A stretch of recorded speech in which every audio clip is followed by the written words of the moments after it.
Hey, Africa, rise up. Act now. Rise up and act now. I bring greetings to all great African leaders, all the presidents, the cabinet, the ministers of all African leaders of our African countries and every member of society in Africa. Africa, God has blessed so much. It's the greatest and the richest continent in the whole world. Africa and its people have been dormant. Africa and its people have been the less done people, so to speak. It is time for you as human beings to act, rise up and act now. God is saying that He's giving us another chance to stand up and do the right thing and act now. So the first thing is we have to visit the past. For us to move forward, it is important to look at the past and reconciliate and move on. Learn from the past and go on. That's how any person can go on in life, with compassion, with kindness, with love, with learning, with wisdom. So what do we learn from the past? The past was done by slavery and colonization. African leaders have to take their part and their role in what happened. Our brothers and sisters, our ancestors have been brutally taken, or we gave them up, I don't know, but the problem has already been done, and it is time for all of us to reconcile with our brothers and sisters who are in the diaspora, our brothers and sisters who, because of slave trade, don't know their way back. Yet history makes us to understand that they came from Africa. It is time for us, all African leaders, Ghana, Liberia, and Nigeria, some countries are doing the right thing. They're going and they're giving these people citizenship and all that. It's good. It is time for us to do more. So what the Lord is telling me to say is that, number one, there has to be African Union. We have to there has to be a collusion or a African Union and the African and Caribbean Union. There has to be a way, because the plagues that are affecting Africa is the same plagues that are affecting Haiti, Jamaica, and all these are brothers in the diaspora. So African countries, there are 54 countries in Africa, and there's 13 countries in the Caribbean, which are all black people. And if the countries in the Caribbean, if they like, they should form like a coalition of an African and Caribbean Union, where African Union is already there, but what we have to add is our brothers and sisters who we rightly know that because of slave trade they have been left there. And they know that they come from Africa. Jamaican, if you ask any Jamaican, he says, my ancestors come from Africa. They come from Ghana. They come from Nigeria. They mention it with pride. When you speak to anybody from Haiti, oh, my ancestors came from Abidjan, Benin. They know this already. So it is time for us to merge the two together, and the same problems that are facing us, so that like the EU, they have more power. There's power in unity, so that we can all come together.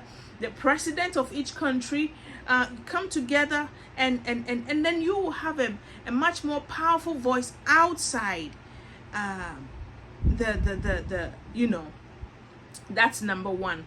Also, agriculture. Africa has to invest in feeding itself.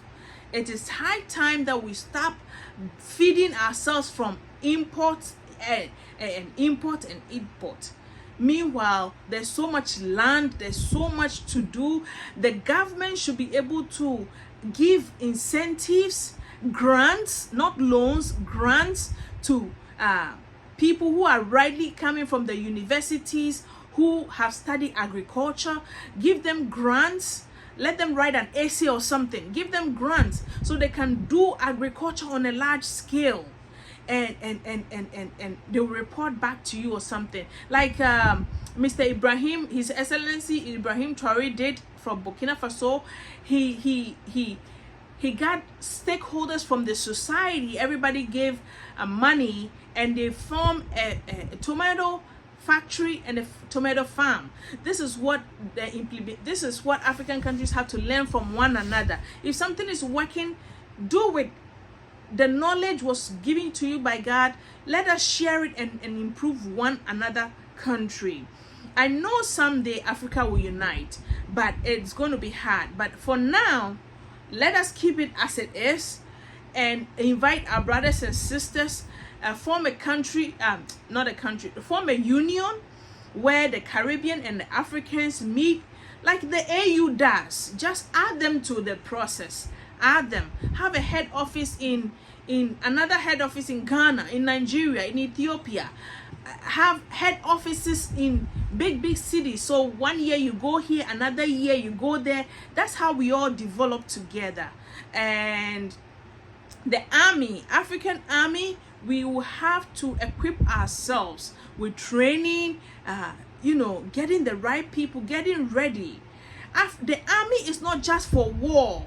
Army is not just for war. What I mean, military is not just for war. Military is for protection of the people, the borders, resources. Like for example, where they mine the major resources, they have to be military people go there, patrol there every day, so that the right things have to be done. The army can protect when there's a major construction going on. The military has to have people there, and there has to be a section of the military where they have like the TV camera, the TV, like a television channel of the army, television where the army, why I'm saying this is because in the war in Germany, Nazis, they had cameras recording everything and everything.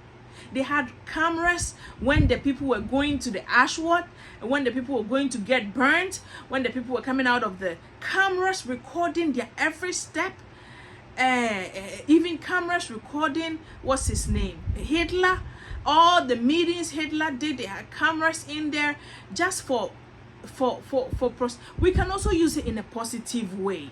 So the army, this is going to be the army and the police and every section, but you come together in one unit to do the cameras, where you guys, when there's a major construction, you guys will be recording the resources, recording, protecting. And this is why I say this, so that when development is going on, we have records, so that when the next generation come, they know where to continue.